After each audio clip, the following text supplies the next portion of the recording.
Hello friends, आपण मानकु Gurukul for competitive exam YouTube channel को स्वागत। तो फ्रेंड्स, आज वीडियो रे आमे डिस्कशन करबा जो पोस्ट ग्रेजुएट पोस्ट बाहरी ओडिशा पब्लिक सर्विस कमिशन तरफ रु। तो फ्रेंड्स, कौन सब एलिजिबिलिटी रहिबो एवं किए एलिजिबल हेबे अप्लाई करिबा पई, सैलरी केते रहुची एवं सिलेबस कौन रहिबो से ऊपर आमे डिटेल्स डिस्कशन करिबा। तो फ्रेंड्स, ता पूर्व जदि आप चैनल को सब्सक्राइब करना निहाती भाव सब्सक्राइब करूँ एवं नोटिफिकेशन बटन को ऑन करूँ जहाद्वारा आप नोटिफिकेशन पाइपर। तो देखो, पोस्ट ग्रेजुएट टीचर जोटा बाहरी गवर्नमेंट हायर सेकेंडरी स्कूल एवं 106 number of graded higher secondary school of the state. तो जोटा आगु मैट्रिक पर्यंत थिला स्कूल, से स्कूलटा अपग्रेडेड होकि +2 पर्यंत होईची। तो सेठी एवं गवर्नमेंट हायर सेकेंडरी स्कूल जोटा डायरेक्ट जो थे +2 केवल रही से स्कूल, से दुई स्कूल रे आपणकर बाहरी पाखापाखि केते बाहरी देखंतु 1300 आपणकर बाहरी 1375 पोस्ट बाहरी 1375 पोस्ट बाहरी जोटा कि आपणकर ग्रुप बी पोस्ट एवं रोची सैलरी आपणकर स्केल रोची 44,900 प्लस आपणकर HRA DA एमती मिसिकी जदि आप काउंट करेंगे पाखापाखि 68,000 समथिंग आपणकर हेबो। तो यही सैलरी आपण पाई पारिबे जदि जॉइन करूछंती। तो देखो, क्यों जॉब बा क्यों सब्जेक्ट केते बाहरी सेटा आपण ए PDF रु जानी पारिबे। PDF आपनको टेलीग्राम चैनल रे मिली जिवो, डिस्क्रिप्शन बॉक्स रे लिंक दिया है। तो देखो, एंथ्रोपोलॉजी रे 5टा बाहरी, botany 50, commerce 48, chemistry 69, education 28, English 193 post बाहरी। सेहीपरि इकोनॉमिक्स रे 151, geography 7, geology 2, Hindi 14, history 141, home science 16, logic 51, mathematics 40, Odia 223, physics 63, political science बाहरी 142, साइकोलॉजी बाहरी 16, संस्कृत बाहरी 21, सोशियोलॉजी 35, स्टैटिस्टिक्स 9, जूलॉजी 50। यही हिसाब से 1375 पोस्ट बाहरी। तो आप अप्लाई करें। क्वालिफिकेशन कौन?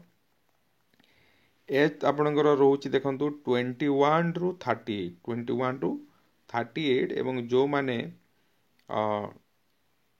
इन सर्विस कैंडिडेट अच्छी, इन service candidate from the feeder cadre TGT for government high school, से माने 45 एज पर्यंत अप्लाई करि पारिबे। एवं जो मानकर रिजर्वेशन रोची से माने 5 ईयर रिजर्वेशन से मानक पई एप्लीकेबल रोची। एवं डिजाबिलिटी पर्सन जो मैंने अच्छा 15 इयर्स से मानक माने एप्लीकेबिलिटी रोची। तो देखो, एजुकेशनल क्वालिफिकेशन कौन रहिबो? एजुकेशनल क्वालिफिकेशन माने धरंतु आपण फिजिक्स रे अप्लाई करिवे, तो फिजिक्स रे निहाती भाबे MSc करिथिबा कथा, ता सहित 50% थिबो मार्क, माने PG रे 50% मार्क थिबो। ता सहित आपण कौन करिवे? आपणकर BD थिबा कथा, BD निहाती भावे थिबा कथा। ता सहित लिखी डिग्री और डिप्लोमा इन कंप्यूटर एप्लिकेशन, सेटा हो डेजिरेबल नथिले भी चलिबो, किछि असुविधा नाही। आ BD टा कहा पई दरकार नाही, BD टा कहा पई दरकार नाही। देखंतु, एबे दरकार अछि botany, chemistry, English, economics, geography, history, Hindi, mathematics, Odia, physics, political science, Sanskrit and zoology से यही मानक माने दरकार पड़िबो। आ बाकी जहाँ रहिला से मानक पई BD दरकार पड़िबो नाही। तापरे एग्जामिनेशन फी लागिबो नाही। मेथड ऑफ सिलेक्शन आपणकर हेबो रिटन एग्जाम हेबो एवं इंटरव्यू हेबो। 3टा पेपर रहिबो, जोटा कि तमरो माने रिटन एग्जाम 3टा पेपर रहिबो। पेपर 1 रे general English 50 mark, general knowledge 50 mark रहिबो 100 क्वेश्चन। तापरे पेपर 2 रे माने जो optional subject paper 1 with 100 question caring एटा रहिबो पेपर 2 टा ऑप्शनल सब्जेक्ट रहिबो एवं पेपर 3 कॉन्सन ऑप्शनल सब्जेक्ट जोटा थिबो सेटा 100 मार्क रहिबो। नेगेटिव मार्किंग रहुची। सिलेबस एटे देथिबा हम सिलेबस देखिबा। तापरे देखिबा अदर एलिजिबिलिटी तो एटा समस्ते निहाती भाबे एलिजिबल थिबे, कोनोसी असुविधा नाही। जो माने in service candidate no objection certificate produce करिवे या ऊपर आउ किछि जानिबार नाही। जेते बेले आपनकर इंटरव्यू हेबो सेते बेले एई सबु निहाती भाबे एई सर्टिफिकेट गुडा को नेबाकू पड़िबो। एटी लिस्टटा देइछि एवं कास्ट सर्टिफिकेटटा बाय बार्थ थबा दरकार हैला। तापरे एप्लाई केमिति करिवे देखंतु एई वेबसाइट को जेकि एप्लाई करिवे http://upsc.government.in एई वेबसाइट को जेकि आपण एप्लाई करि पारिबे। एप्लाई करी कि तो आपण ए चैनल सहित कनेक्ट ही रुहंतु। आपणकर सब्जेक्ट ऊपर आम निहाती भावे क्लास करिबा। क्लोजिंग डेट रोची आपणकर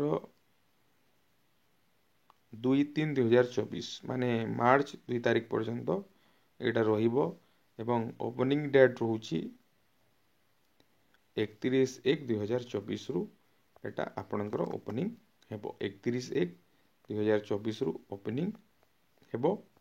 सिलेबस टिके देखि देबा। जनरल इंग्लिश जोटा +2 लेवल तो आसीबो। जनरल नॉलेज जोटा करेंट इवेंट ऊपर आसीबो। एवरीडे ऑब्जर्वेशन आसीबो। जनरल साइंस जोटा ज्योग्राफी हिस्ट्री तो एटा आसीबो। तो जो मानकर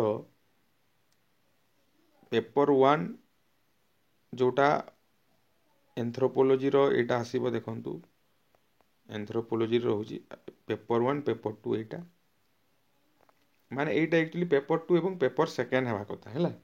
पेपर 1 तो इंग्लिश आउ जीके रोची, बाकी दुईटा जन पेपर 1 पेपर 2 रोची सेटा निजर ऑप्शनल जोटा निजर कॉन्सर्न सब्जेक्ट हैला एटा रहिबो।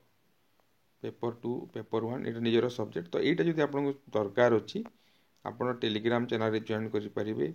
टेलीग्राम चैनल रो लिंक टा मु डिस्क्रिप्शन बॉक्स रे दे देबी। आपण सेठा को जाई कि टेलीग्राम चैनल रो लिंक को जाई कि आपण टेलीग्राम चैनल रे जॉइन कले एटा आपण पाई जिवे। एटा ऑलरेडी चैनल रे दिया ही सारी छी, आपण जाई कि देखि परिबे।